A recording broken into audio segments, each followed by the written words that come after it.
So how did you decide to write The Jewish Hospital? What was the impetus? As you said in the bio, my grandmother on my mother's side was a nurse in this Jewish hospital during the war. Uh-huh. And growing up, I grew up in France. I still live in France, and we used to go and visit my grandparents in Maine every summer.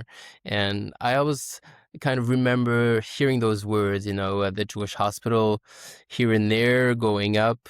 And little by little, as time went by, and I went to medical school and started to be interested in writing and researching more about the Second World War, I came back to this story, and I got to talk to my grandmother about it. I got to read nonfiction books, listen to Uh-huh. a lot of interviews. I found the tapes from my grandmother, still VHS tapes that I got to transform into digitalize them and listen to hours and hours of these amazing stories. And that really gave me the basis for this story. And little by little, I came to this idea that this should be a novel, Uh-huh.